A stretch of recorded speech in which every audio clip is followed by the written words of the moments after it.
मेरी माँ बहुत कोशिशों के बाद मेरी शादी के लिए तैयार हुई थी। मेरी शादी घर से ही हो रही थी। आज मैं बहुत खुश थी और बहुत बेचैनी से अपने होने वाले पति का इंतजार कर रही थी। हम दोनों हमेशा के लिए एक होने वाले थे। इस दिन का मुझे बहुत बेचैनी से इंतजार था और वो दिन आ गया था। लेकिन मेरी माँ पता नहीं कहाँ चली गई थी। मैं दुल्हन की तरह तैयार बैठी थी। मेरी शादी में मेरी तरफ से सिर्फ मेरी माँ ही थी। हमारा और कोई रिश्तेदार नहीं था। काफी समय इंतजार करने के बाद मैंने अपने पति राजेश को फोन किया, लेकिन उसका फोन नहीं लग रहा था। मैंने माँ को फोन किया और उनसे पूछा कि तुम कहाँ हो और अब तक क्यों नहीं आई। माँ ने घबराई हुई आवाज में कहा कि मैं आ रही हूँ, तुम अपना ख्याल रखना। घर पे कोई भी आए तो तुम दरवाजा मत खोलना। मैंने माँ से पूछा कि माँ ऐसा क्या हुआ, राजेश तो आने ही वाला होगा। माँ ने कहा कि राजेश आए तब भी तुम दरवाजा नहीं खोलोगी। मैंने माँ से पूछा कि क्यों, मैं राजेश के लिए दरवाजा क्यों नहीं खोलूं। माँ ने कहा जैसा मैं कहती हूँ वैसा ही करो। ये कहकर फोन काट दिया। 10 मिनट बाद किसी ने दरवाजा खटखटाया।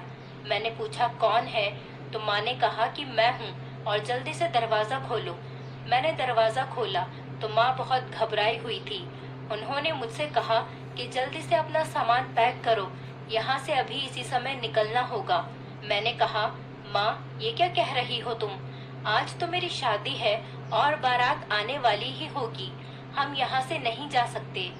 माँ ने कहा जैसा मैं कहती हूँ वैसा ही करो, मैं रास्ते में तुम्हें सब कुछ बता दूंगी।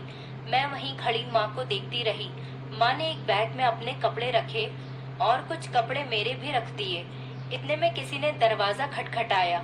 माँ बहुत घबरा गई और मुझसे बोली मैंने तुमसे कहा था ना कि जल्दी करो, लेकिन तुम मेरी बात सुनते नहीं हो। अब यहाँ पर बुत बनी क्यों खड़ी हो, चलो जल्दी यहाँ से निकलना है, वरना हमें पुलिस पकड़कर ले जाएगी।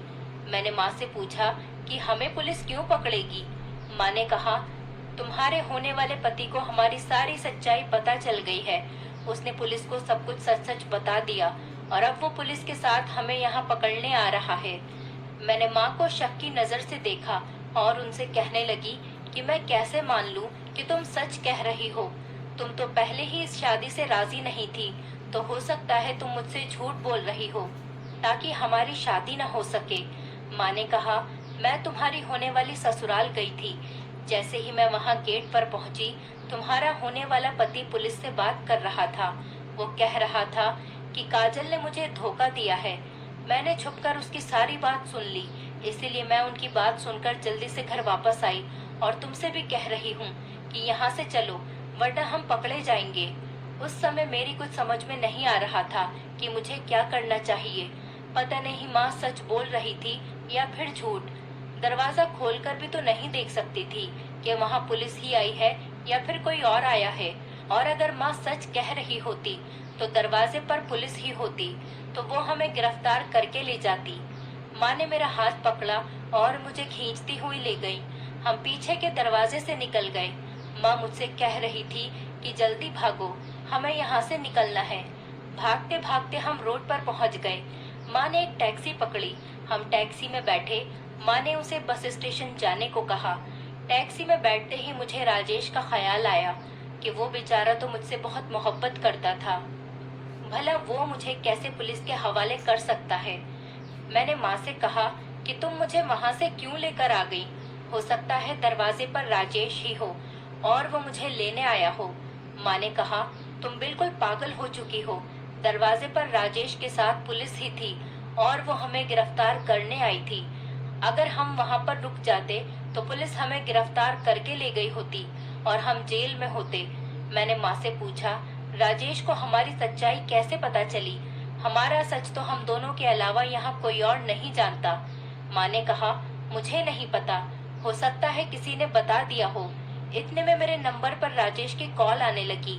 मैं उसका फोन उठाना चाहती थी, लेकिन माँ ने मेरे हाथ से मेरा फोन छीन लिया और दूर फेंक दिया। माँ ने कहा तुम ये क्या कर रही हो, तुम अब उससे बात नहीं करोगी। अगर तुमने उससे फोन पर बात की तो उसे पता चल जाएगा कि हम कहाँ पर हैं। मैं बहुत सदमे में थी। राजेश मुझे बहुत पसंद था और मैं उससे मोहब्बत भी करने लगी थी। मैंने सोच लिया था कि शादी के बाद सारे गलत काम छोड़ दूंगी और राजेश को सब कुछ सच सच बताकर अपनी नई जिंदगी की शुरुआत करूंगी। लेकिन मुझे क्या पता था कि मेरे सच बताने से पहले ही उसे कोई और सच बता देगा। काश मुझे पहले पता चल जाता तो मैं कुछ कर लेती। मेरे सर पर तो जैसे आसमान टूट पड़ा था। आज मेरी शादी थी, मैं कितनी खुश थी, लेकिन ये सब क्या हो गया। मैंने सोचा भी नहीं था कि मेरी मोहब्बत मेरे हाथ से यूं निकल जाएगी। मैं अब कहीं की नहीं रही थी।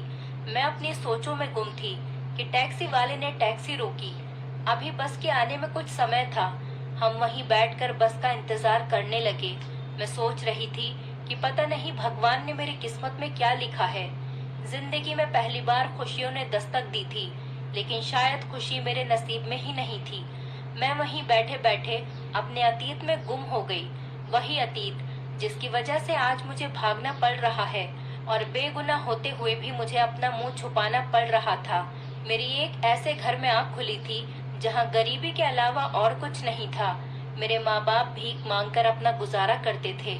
मेरा खानदान भिखारियों का खानदान कहलाता था, लेकिन मैं बचपन से ही बहुत ज्यादा खूबसूरत थी। मेरी बड़ी बड़ी आंखें और लंबे घुंघरालू बाल थे। मैं कहीं से भी भिखारन नहीं लगती थी। ऐसा लगता था जैसे भगवान ने मुझे बहुत फुर्सत से बनाया है। लगता ही नहीं था कि मैं भीख मांगने वालों के घर पैदा हुई हूँ। मैं तो किसी महल की शहजादी लगती थी। जो भी मुझे देखता था वो यही कहता कि कितनी खूबसूरत बच्ची है, और नसीब तो देखो, अब इसे भी भीख मांगनी पड़ेगी। अगर किसी अमीर घर में पैदा हुई होती तो इसके घर वाले तो इसे जमीन पर पैर भी नहीं रखने देते, मगर मेरे तो खानदान में सब लोग भीख मांगकर ही अपना गुजारा करते थे। मैं थोड़ी बड़ी हुई तो मैंने अपनी माँ से कहा कि हम लोग भीख क्यों मांगते हैं, हम कुछ और काम भी तो कर सकते हैं जिससे हमारा गुजारा हो सके। मेरी माँ ने कहा, हमारा यही काम है, हम पहले भी भीख मांगकर ही अपना गुजारा करते थे और आगे भी ऐसे ही करेंगे। अब मेरे माँ बाप मुझे भी भीख मांगने भेजने लगे थे। मैं जहाँ भी भीख मांगने जाती थी वहाँ के लोग मुझे देखकर ज्यादा भीख देने लगे थे। मैं सुबह में भीख मांगने निकलती और शाम तक जब घर वापस लौटती तो मेरे पास बहुत ज्यादा पैसे आ जाते थे। लोग मुझे खाना कपड़े भी दे दिया करते थे, लेकिन मुझे ये काम बिल्कुल भी पसंद नहीं था और मैं अपनी माँ से कहती थी कि माँ, मुझे ये काम नहीं करना, तुम चाहो तो मुझसे कुछ और काम करवा लो, लेकिन मुझे इस काम में बहुत शर्म आती है। मेरी माँ ने कहा, ठीक है, मैं तुम्हारे लिए कहीं काम की बात कर आऊंगी, तुम घर का झाड़ू पोछा करने चली जाया करो, लेकिन मैं तुम्हें इस काम पर एक ही शर्त पर भेजूंगी कि तुम वहाँ से भी इतना ही पैसा कमा कर लाओगी जितना कि भीख मांगने से कमाती हो। फिर मेरी माँ ने एक घर में मेरे झाड़ू पोछा करने के काम की बात कर ली थी। वो बहुत बड़ा घर था। मेरी माँ वहाँ भीख मांगने जाती थी। उन्होंने मुझे देखकर काम पर रख लिया और कहने लगी कि कल से अपनी बेटी को भेज देना। अब मैंने वहाँ काम पर जाना शुरू कर दिया। एक दिन मैडम के घर में कुछ मेहमान आए। जब उन्होंने मुझे देखा तो वो कहने लगे कि कितनी खूबसूरत लड़की है और काश हमारा भी कोई ऐसा ही खूबसूरत सा बच्चा होता। उनके पास शायद बच्चे नहीं थे। मैं उन्हें चाय देकर वापस अपने काम में लग गई। अगले दिन मैडम ने मेरी माँ को अपने पास बुलाया। उनसे कुछ अलग में बात करने लगी। मैडम से बात करके माँ और मैं घर वापस चले गए। जाकर मेरी माँ पिताजी को बता रही थी कि मैडम ने इस काम के बदले बहुत सारे पैसे देने का वादा किया है। देखना तुम, हम अपनी बेटी से कितना पैसा कमाते हैं। मैं माँ की बात समझ नहीं पाई। वो मेरी खूबसूरती से कैसे पैसा कमाना चाहती है। कुछ दिनों बाद माँ ने मुझसे कहा कि वो मेरी शादी करवा रही है, लेकिन मैं अभी सिर्फ 15 साल की थी। मैंने माँ से पूछा कि माँ, तुम इतनी जल्दी मेरी शादी क्यों करवा रही हो। माँ ने कहा कि हमारे यहाँ लड़कियों की इतनी जल्दी शादी हो जाती है और मैं तुम्हारी शादी इसलिए भी करवा रही हूँ ताकि तुम मुझे साल भर में बच्चा पैदा करके दे दो। मैंने कहा, माँ, मैं अपना बच्चा तुम्हें क्यों दूंगी। माँ ने कहा, जैसा मैं कहती हूँ वैसा कर दी जाओ, तुम सब कुछ समझ जाओगी। कुछ दिनों बाद ही मेरी माँ ने मेरी शादी करवा दी। मुझे ये भी नहीं बताया कि मेरी शादी किससे हो रही है। शादी के बाद माँ ने मुझे एक कमरे में भेजा जहाँ पर बहुत अंधेरा था। वहाँ मेरा पति भी था, लेकिन अंधेरे की वजह से मैंने उसे नहीं देखा और न ही उसने मुझे देखा था। जब सुबह मेरी आंख खुली तो मेरा पति कमरे में नहीं था। मैं वहां अकेली ही थी। जब मैंने अपनी माँ से पूछा तो उन्होंने मुझे बहाना बनाकर टाल दिया। कुछ दिन बाद ही मेरे यहाँ खुशखबरी आ गई। ये सुनकर मेरी माँ बहुत ज्यादा खुश हुई। मैंने माँ से अपने पति के बारे में पूछा ताकि मैं उसको भी ये खुशखबरी सुना सकूं, लेकिन माँ ने अभी भी मुझे उसके बारे में कुछ नहीं बताया। माँ ने कहा कि तुम फिक्र मत करो, मैं उसे खुद बता दूंगी। माँ ने मेरा पूरे 9 महीने बहुत ख्याल रखा और जब मेरा बच्चा पैदा हुआ तो उसे मेरे पास से ले गई और जिस घर में मैं साफ सफाई का काम करती थी उन मैडम को देकर आ गई। उन्हें वो बच्चा अपने उसी रिश्तेदार को देना था जो उस दिन मेरे सामने उनके घर पर आए थे। उन्होंने बदले में माँ को बहुत सारे पैसे दिए। माँ की ये बात मुझे बहुत बुरी लगी थी। मैंने अपनी माँ से झगड़ा किया और कहा कि मुझे मेरा बच्चा लाकर दो, लेकिन मेरी माँ ने मुझे झिड़क दिया और कहा कि मैंने इस बच्चे की वजह से ही तुम्हारी शादी की थी ताकि तुम जल्दी से बच्चा पैदा करो और मैं मालकिन को देकर आ जाऊं। मालकिन ने मुझे इस बच्चे के बदले बहुत ज्यादा पैसे दिए हैं और तुम्हें तो खुश होना चाहिए। तुम्हारा बच्चा एक बड़े घर में पलेगा, वो लोग उसे बहुत अच्छे से रखेंगे। मैंने माँ से कुछ नहीं कहा क्योंकि मैं तो उसके बाप को भी नहीं जानती थी कि वो कौन है और कहाँ पर रहता है। इस बात को कुछ दिन ही गुजरे थे, माँ ने मुझसे फिर से कहा कि मुझे तुझसे एक बच्चा और चाहिए, एक और मालकिन है, मुझे उनको देना है। मैंने अपनी माँ को गुस्से में देखा और कहा कि अब मैं कोई बच्चा पैदा नहीं करूंगी, तुम ये काम किसी और से करवा लो। माँ ने कहा अगर उन्हें किसी और का ही बच्चा चाहिए होता तो मैं तुझसे क्यों कहती, उन मैडम को तो तेरे जैसा खूबसूरत गोरा चिट्टा बच्चा चाहिए। उसी रात फिर से मेरा पति मेरे पास आया, लेकिन आज भी कमरे में अंधेरा था। न मैंने उसे देखा था न उसने मुझे आज तक देखा था। मैंने उससे पूछ ही लिया कि तुमने मुझे आज तक देखा नहीं तो तुमने मुझसे शादी क्यों की है? क्या तुम भी मेरी माँ के साथ मिले हुए हो? तुम्हारा भी मकसद सिर्फ बच्चे पैदा करना है? उस लड़के ने मुझसे कहा कि मैंने मजबूरी में आकर तुमसे शादी की है, मुझे पैसों की बहुत जरूरत थी। तुम्हारी माँ ने तुमसे शादी करने के लिए मुझे पैसे दिए थे। मैं बहुत मजबूरी में तुम्हारे साथ ये काम कर रहा हूँ। मेरे पिताजी बहुत बीमार हैं और मुझे उनके इलाज के लिए पैसे चाहिए। मैं नहीं चाहता कि मेरे घर वालों को हमारी शादी का पता चले और वो मेरे बारे में कुछ गलत सोचे। मैं कोई ऐसा वैसा लड़का नहीं हूँ, मजबूरियों ने मुझसे ये काम करवाया है, इसलिए मैंने तुम्हें आज तक अपना चेहरा नहीं दिखाया।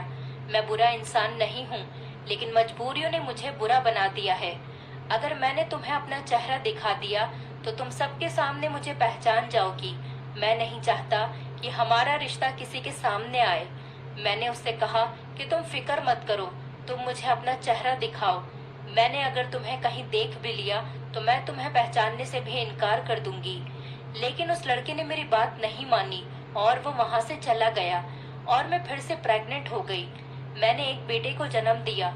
माँ ने फिर उस बच्चे को उठाकर किसी बंगले वाली मैडम को दे दिया था और बहुत सारे पैसे लेकर आ गई।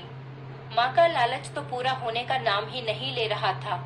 माँ मुझसे बच्चा पैदा करवाती और कुछ दिनों बाद में मुझसे कहने लगती कि उन्हें एक और बच्चा चाहिए। अब तो ये सिलसिला चलता ही जा रहा था। इस बार जब मैंने बच्चे को जन्म दिया तो मैंने उसका चेहरा देख लिया। वो बच्चा बहुत ज्यादा खूबसूरत था। शायद वो अपने बाप पर गया हो, क्योंकि हर बार बच्चा मुझ पर ही जाए ऐसा भी तो मुमकिन नहीं था। बच्चा तो माँ और बाप दोनों में से किसी पर भी जा सकता है। इस बार मैंने सोचा था कि जब मेरा पति मेरे पास आएगा तो मैं उससे कहूंगी कि हम लोग यहाँ से भागकर कहीं और चलते हैं और अपनी अलग दुनिया बसाते हैं। मुझे भी अपने पति से मोहब्बत होने लगी थी। अब मैं चाहती थी कि मैं अपने पति के साथ जिंदगी गुजारूं। कुछ दिनों बाद माँ मेरे पास आई और मुझसे कहने लगी कि तूने अपने पति से क्या कहा था? वो तुझे छोड़कर चला गया है। ये सुनकर मेरे पैरों तले से जमीन निकल गई थी। मैं सोच भी नहीं सकती थी कि मेरे साथ इतना बुरा हो सकता था। मैं सदमे में चली गई और मेरी माँ ने ये बच्चा उठाकर भी किसी बंगले वाली मैडम को दे दिया। अब हमारे घर में बहुत सारे पैसे आ गए थे और किसी चीज की कमी नहीं थी। इस बार मैंने सोच लिया था मैं अब कोई बच्चा पैदा करके माँ को नहीं दूंगी। माँ ने जब मुझसे कहा कि मैं दूसरी शादी कर लूं, तो मैं अपनी माँ के चेहरे को देखती रही। मैंने माँ से कहा कि माँ